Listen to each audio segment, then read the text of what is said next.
पत्रकार विक्रम जोशी की इलाज के दौरान मौत हो गई है। विक्रम को बदमाशों ने परसों रात गोली मार दी थी। विक्रम ने बदमाशों के खिलाफ अपनी भांजी से छेड़खानी का मुकदमा दर्ज करवाया था। उसके बाद बदमाशों ने उन्हें परसों रात गोली मारी। विक्रम को गंभीर हालत में यूपी के गाजियाबाद के एक अस्पताल में भर्ती करवाया गया। वारदात के वक्त विक्रम के साथ उस समय उनकी बेटियां भी मौजूद थीं और इस मामले में अब तक 9 आरोपी गिरफ्तार हो चुके हैं। विक्रम के परिवार का साफ कहना है कि जब तक इंसाफ नहीं मिलेगा तब तक अंतिम संस्कार नहीं करेंगे। यूपी सरकार ने 10 लाख के मुआवजे का ऐलान भी किया है, लेकिन आपको बता दें कि परिवार लगातार ये कह रहा है जो मुख्य आरोपी है, जिसने सर में गोली मारी है, जिसने गोली चलाई है, वो अभी पुलिस की गिरफ्त से दूर है और जब तक उसकी गिरफ्तारी नहीं हो जाती, कड़ा एक्शन नहीं ले लिया जाता, अंतिम संस्कार विक्रम जोशी का नहीं किया जाएगा। उनकी कुछ अपेक्षाएं थी शासन और प्रशासन से और इसमें उनको तत्कालिक प्रभाव से 10 लाख रुपए की आर्थिक सहायता माननीय मुख्यमंत्री जी द्वारा स्वीकृत की गई है।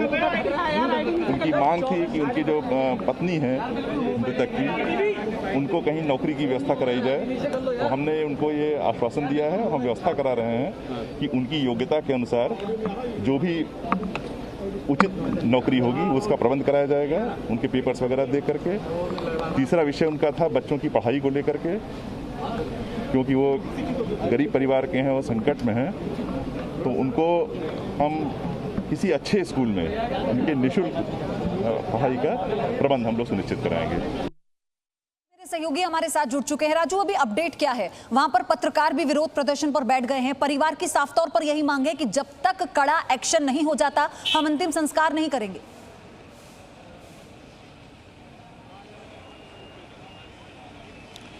देखिए पयोधी, अभी कुछ देर पहले गाजियाबाद के डीएम अजय शंकर पांडे और एसएसपी कलानिधि नैथानी यहाँ पर पहुँचे थे। परिवारजनों से पूरी बातचीत हुई और परिवार को 10 लाख का मुआवजा, योग्यता अनुसार उनके परिवार, उनकी पत्नी को सरकारी नौकरी, बच्चों की पढ़ाई, इन तमाम बातों को उनके परिवार के सामने मांग रखा गया। दूसरी बात, जो इसमें एक मुख्य आरोपी है आकाश बिहारी, जो फरार चल रहा है, उसकी गिरफ्तारी के लिए धरपकड़ की जा रही है। जगह जगह पर छापेमारी की जा रही है, क्योंकि इस मामले में 9 लोगों को गिरफ्तार किया गया था। जो शिकायत दी गई थी, जो नामजद रिपोर्ट दर्ज करवाई थी, उसमें से 9 आरोपियों को गिरफ्तार कर लिया गया है। एक आरोपी की गिरफ्तारी के लिए परिवार लगातार सुबह से मांग पर, धरने पर बैठा था और ये कह रहा था जब तक उस आरोपी की गिरफ्तारी नहीं होती तब तक वो लाश को नहीं लेंगे। लेकिन जब यहाँ पर डीएम आए और इनके तमाम मांगों को मान लिया गया, उसके बाद परिवार को पुलिस अपनी गाड़ी से उनके घर छोड़ने गई है। उसके बाद कुछ देर के बाद यहाँ से पत्रकार की जो डेड बॉडी है उसको पोस्टमार्टम के लिए भेजा देगा। पोस्टमार्टम के बाद डेड बॉडी को उनके परिवार को सुपुर्द कर दिया जाएगा। उसका उनका अंतिम संस्कार किया जाएगा, क्योंकि जो मांगे थी उन तमाम मांगों को मान ली गई है। जो मुख्य आरोपी की गिरफ्तारी की बात है, उसके लिए भी गाजियाबाद पुलिस ने, एसएसपी कलानिधि नैथानी ने आश्वासन दिया है कि जल्द से जल्द आरोपियों को गिरफ्तार कर लिया जाएगा। दूसरा जो सबसे महत्वपूर्ण सवाल है, बने रहिए, लेकिन एसएसपी ने क्या कहा वो भी पहले सुनवा देते हैं। मैं आऊंगी आपके पास। गाजियाबाद एसएसपी ने, जो जानलेवा हमला हुआ था उसका मुकदमा दर्ज किया गया।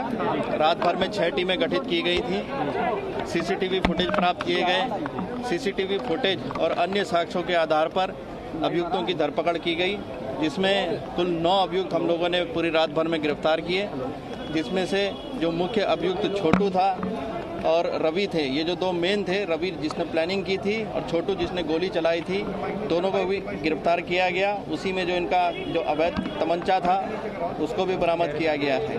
तो गिरफ्तारी की कार्रवाइयों में इन सब के बयान से जो शेष यदि किसी का नाम और प्रकाश में आता है तो उसको भी गिरफ्तार किया जाएगा। तो अब गाजियाबाद में पत्रकार की हत्या पर सियासत भी शुरू हो गई है। अखिलेश यादव ने कहा कि यूपी में अपराध, भ्रष्टाचार हर अखबार की सुर्खियों में रहते हैं। वहीं मायावती ने कहा कि यूपी में कानून नहीं जंगल राज है। राहुल गांधी ने भी योगी सरकार पर हमला बोला। उन्होंने कहा कि यूपी में रामराज नहीं गुंडा राज है। देखिए, कुल मिलाकर के 3 मुख्य आरोपी थे और उसके अलावा 7 नाम और प्रकाश में आए, 6 नाम और प्रकाश में आए थे। कुल मिलाकर के 9 लोगों को हमने गिरफ्तार कर दिया। एक आरोपी अभी शेष है जिसका नाम है उसमें, उसको तस्दीक करते हुए उसके खिलाफ जो साक्ष्य हैं वो इकट्ठा किए जा रहे हैं। और यदि वो जो आकाश नाम के 2 व्यक्ति हैं, एक आकाश को गिरफ्तार कर लिया है, दूसरे का भी विवेचना उसके विरुद्ध चल रही है। जो उसके साक्ष्य यदि प्राप्त होता है तो वारंट आदि प्राप्त कर लिया।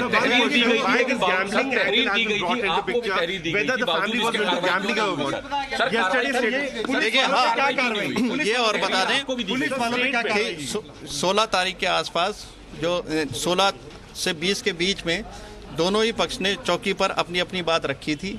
एक पक्ष ने ये कहा था कि उसकी पिटाई हुई है इसलिए वो प्राइवेट हॉस्पिटल में भर्ती है, दूसरे पक्ष ने छेड़खानी का गंभीर आरोप लगाया था। दोनों इस जो मामले हैं वो चौकी इंचार्ज के पास आए थे, लेकिन उसने वहाँ पर प्रोफेशनली उस पर एक्ट नहीं किया। उसका काम था इसको रजिस्टर करा करके इसकी विवेचना करवाता, लेकिन उसके द्वारा ऐसा नहीं किया गया है। इसलिए उसके विरुद्ध जो है सस्पेंशन की कार्रवाई की गई है और इसकी जांच जो है वो COCT 1 को दी गई है। और नहीं प्रेस रिलीज कह रही है कि गैम्बलिंग के कारण झगड़ा हुआ, मॉलेस्टेशन के कारण नहीं हुआ। Don't you think character assassination of the victim who had filed a complaint? I just need answer on that. The victim had said that she was molested. Your press release says that the fight happened because of gambling. नहीं, मेरा कोई एक वो जो चीज है उसमें that was in a press note. एक सेकंड मैं अपनी बात रख लूँ इसमें। जो चौकी इंचार्ज है उसको उसमें जो प्रोफेशनली ऐड करना चाहिए था वो उसने नहीं किया, इसलिए उसको वहाँ पे वो किया गया। सर ये प्रेस स्टेटमेंट क्यों आया? अंतर कैसे है? सर ये प्रेस स्टेटमेंट क्यों आ रहा है? Now we are asking question, we are not responding. Office में भी उन्होंने तहरीर दी थी, तो आपने एक्शन नहीं लिया सर इस पे कोई? She was molested. तो गाजियाबाद SSP को आप सुन रहे थे, उन्होंने ये बताया कि कैसे भी इस पूरी जांच को आगे बढ़ाया जा रहा है। जो मुख्य आरोपी है उससे लेकर धरपकड़ शुरू हो चुकी है। लेकिन जी न्यूज़ आपको ये बता दे कि हम हर एक अपडेट आपको इस खबर से जुड़ी हुई पूरी विश्वसनीयता के साथ और पुष्टता के साथ बता रहे हैं, क्योंकि ये खबर आपराधिक खबर है, ये सामाजिक खबर भी है जी न्यूज़ के माध्यम से जो हम आपको बता रहे हैं। राजू राज, अब इसकी जांच को आगे हम कैसे देखें? क्या अब ये हो सकता है कि जांच के लिए टीम का गठन हो सकता है? क्योंकि परिवार साफ तौर पर ये कहता है कि उन्हें अब न्याय चाहिए।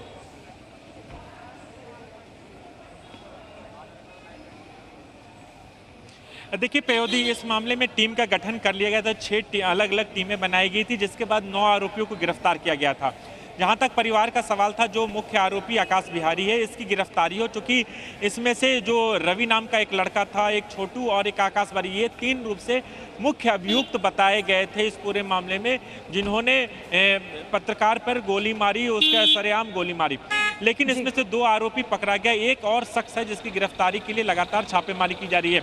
लेकिन सवाल यहाँ पर पुलिस के कार्यशैली को भी लेकर उठाए जा रहे थे कि जिस तरीके से खुद SSP कलानिधि नैथानी ने माना कि जो चौकी इंचार्ज राघवेंद्र था उसने पेशेवर तरीका नहीं अपनाया, दोनों पार्टियों को बुलाया और उनके खिलाफ बातचीत। और ये आरोप तो विक्रम जोशी की बहन भी लगा रही।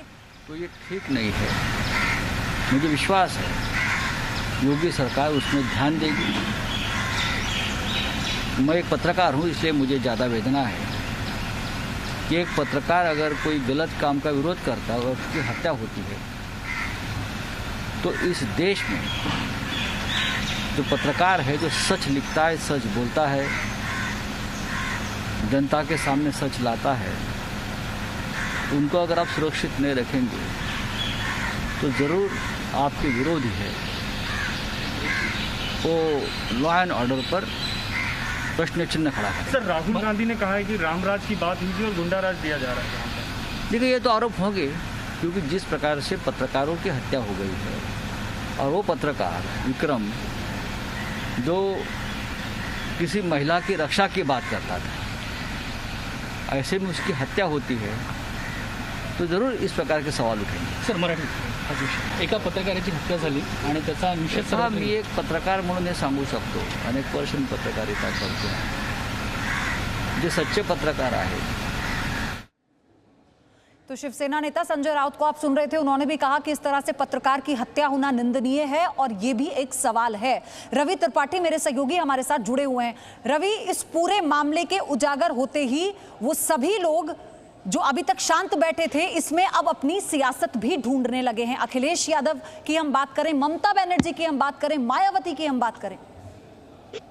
ये बिल्कुल देखिए, कोई मौका छोड़ना नहीं चाहते विपक्ष के लोग, क्योंकि हाल आपने देखा कि विकास दुबे के एनकाउंटर मामले को लेकर पूरे तरफ से तमाम तरफ से सवाल आए थे। उसको लेकर जो मामला हुआ था, जिस तरह पुलिस की हत्या हुई थी, उस मामले को लेकर सबने घेरा था।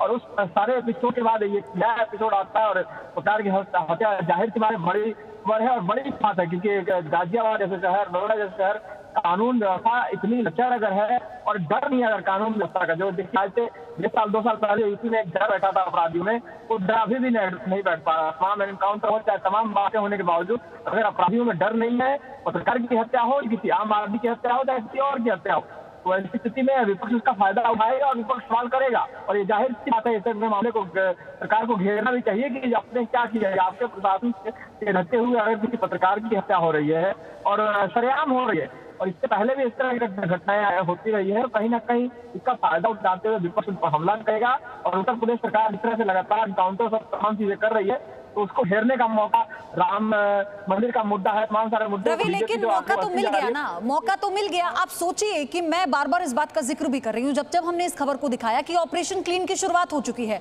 लेकिन बदमाश कितने बेखौफ हैं। वो पिस्टल लहराता हुआ बाइक पर आता है और फिर उसके बाद रवि मैं आऊंगी, विशाल भी मेरे साथ जुड़े हैं। विशाल, आपसे मैं ये सवाल लेती हूँ क्योंकि आप लगातार उत्तर प्रदेश कवर करते रहे हैं कि बदमाश कितने बेखौफ हैं। मुख्यमंत्री ने कहा कि हम अपराध को लेकर जीरो टॉलरेंस की नीति पर काम कर रहे हैं, लेकिन पुलिस वाले लगातार उनकी कार्यशैली सवालों के घेरे में है। बिल्कुल पयोधी, देखिए यूपी के मुख्यमंत्री योगी आदित्यनाथ ऑपरेशन क्लीन जरूर चला रहे हैं, अधिकारियों को निर्देश दे रहे हैं, लेकिन जो उत्तर प्रदेश पुलिस की कार्यशैली है उससे ये लगता है कि यूपी पुलिस बहुत गंभीरता से अपराध रोकने पर काम नहीं कर रही है। और आप देखिए, पत्रकार ने भी शिकायत दी थी, तहरीर दी थी कि कैसे छेड़खानी कर रहे हैं जो इलाके के कुछ ये गुंडे थे, लेकिन उस पर वक्त रहते कोई कार्रवाई नहीं की गई। और उसके बाद आप देखिए गुंडों का मन इतना बढ़ गया कि पत्रकार को गोली मार दी, उनकी बेटियों के सामने, उनकी भांजी के सामने। ये दिखाता है कि जब एनसीआर जैसे इलाके में गुंडों का मनोबल इतना ज्यादा बढ़ा रहेगा कि वो किसी पत्रकार पर भी गोली चला दे तो आम लोगों की क्या स्थिति होगी, ये अपने आप में सवाल जरूर खड़े करता है। और ये दिखाता है कि यूपी पुलिस कभी भी वक्त रहते कार्रवाई नहीं करती है। जब कोई घटना हो जाती है उसके बाद पुलिस सक्रिय होती है। अब वो 9 लोगों को गिरफ्तार कर रही। मैं थोड़ी देर पहले एसएसपी का बयान सुन रहा था, एसएसपी इस बात को बताना नहीं भूल रहे हैं कि जो गुंडे हैं उन्होंने भी तहरीर दी थी। उनकी तहरीर की इनको क्या आवश्यकता थी? जब छेड़खानी पर कोई कार्रवाई नहीं की तो उनकी तहरीर लेकर उस पर काम करने की क्या जरूरत है? तो ऐसे तमाम चीजें हैं जो यूपी पुलिस की कार्यशैली पर सवाल खड़े करते हैं। और इसीलिए आप देखिए विपक्ष को भी हो गया कि तहरीर दी है उन्होंने गोली मारने से पहले, तो आप ये सोचिए ना कि इसको कैसे जस्टिफाई किया जाएगा। और लगातार इसलिए पुलिस सवालों के घेरे में है, इसकी जवाबदेही तय करनी होगी। आप सभी का बहुत बहुत धन्यवाद इस सारी खबर पर अपडेट देने के लिए। आगे भी आपका रुख करेंगे क्योंकि हर एक जानकारी इस खबर से बाबत आप तक जी न्यूज सबसे पहले पहुंचाएगा। Presenting B News app available on Google Play and App Store. Download it now.